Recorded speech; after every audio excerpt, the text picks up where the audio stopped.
Gumaganda ang paligid kung bawat tao ay puno ng pag-ibig.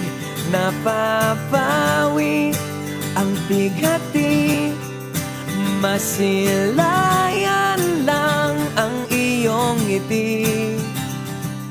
Okay gandang isipin ang isang mundong puno ng pag-ibig.